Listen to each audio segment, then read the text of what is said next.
السلام علیکم ورحمۃ اللہ وبرکاتہ۔ آج کا مسلمان کبھی جو فاتح عالم تھا، آج مظلوم زمانہ ہے۔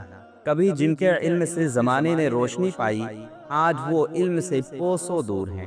کبھی جن کے عدل سے اقوام نے سکون پایا، آج وہ خود انصاف کو ترس رہا ہے۔ کبھی جن کے ایمان سے زمین کانپتی تھی، آج ان کا لہو پانی سے بھی زیادہ سستا ہو چکا ہے۔ محترم سامعین، یہ محتاج بیان نہیں کہ آج مسلمان کی جان، مال، عزت، وقار سب خطرے میں ہے۔ معاشی بدحالی کا یہ عالم ہے کہ دنیا کی ہر قوم ترقی کی راہوں پر ہے اور مسلمان کھائی میں گرتے جا رہے ہیں۔ تعلیم میں پچھڑے اس قدر کہ اب ہر جنوں سے بھی پیچھے جا چکے ہیں۔ اعلیٰ ملازمتوں میں مسلمانوں کا تناسب بس چند فیصد۔ یہی حال سیاست کا ہے۔ ہم ملک کی دوسری بڑی آبادی ہیں، مگر سیاسی وزن سب سے ہلکا۔ جن کا تناسب صرف 2% ہے، وہ بھی اپنی قوم کے قاتلوں کو سزا دلوا لیتے ہیں، اور ہم بس کمیشن بنتے ہیں، رپورٹیں دبتی ہیں، اور ہم خاموشی سے سب کچھ سہتے ہیں۔ ذلت کا سبب کیا ہے؟ ہم نے سلطنتیں کی، ہم نے تہذیبیں بنائی، ہم نے علم و حکمت کی دنیا آباد کی، تو پھر آج ہم اتنے بے بس کیوں؟ کیونکہ ہم نے خدا سے رشتہ توڑ دیا، ہم نے آپس کے اتحاد کو توڑ دیا، ہم قطرہ قطرہ ہو گئے، حالانکہ سمندر بن سکتے تھے۔ اللہ فرماتا ہے فَاعْتَصِمُوا بِحَبْلِ اللَّهِ جَمِيعًا وَلَا تَفَرَّقُوا، اللہ کی رسی کو مضبوطی سے تھامو اور تفرقہ مت کرو۔ میرے بھائیوں، فرقہ بندی، مسلک پرستی، تنظیمی جھگڑے، یہ سب ہمیں کمزور کر رہے ہیں۔ یاد رکھو وَلَا تَنَازَعُوا فَتَفْشَلُوا وَتَذْهَبَ رِيحُكُمْ، آپس میں جھگڑو گے تو ناکام ہو جاؤ گے اور تمہاری ہوا اکھڑ جائے گی۔ نبی کریم صلی اللہ علیہ وسلم نے جھوٹ جیسے کبیرہ گناہ کی بھی اجازت دی ہے، اگر وہ دو مسلمانوں میں صلح کروانے کے لیے ہو تو۔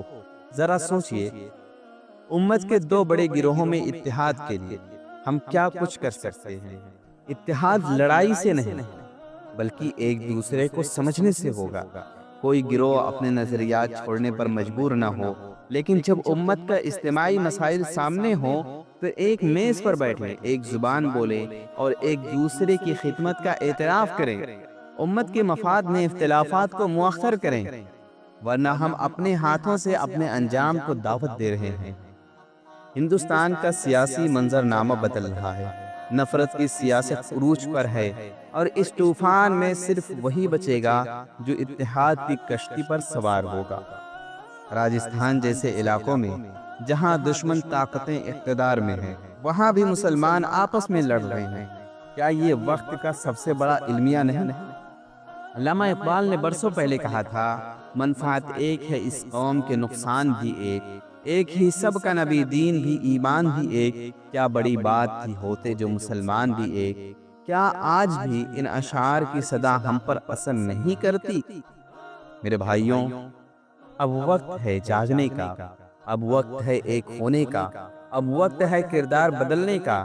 اگر ہم اب بھی نہ جاگے تو شاید تاریخ ہمیں معاف نہ کرے اور آنے والی نسلیں ہمیں کوستی رہیں۔ آئیے اللہ کی رسی کو تھامیں اور تفرقوں کی زنجیروں کو توڑ دے۔ اگر آپ چاہتے ہیں کہ امت مسلمہ متحد ہو تو اس ویڈیو کو شیئر کیجئے، ایک پیغام بنائیے اور اپنے آس پاس بھی اتحاد کی شمع جلائیں۔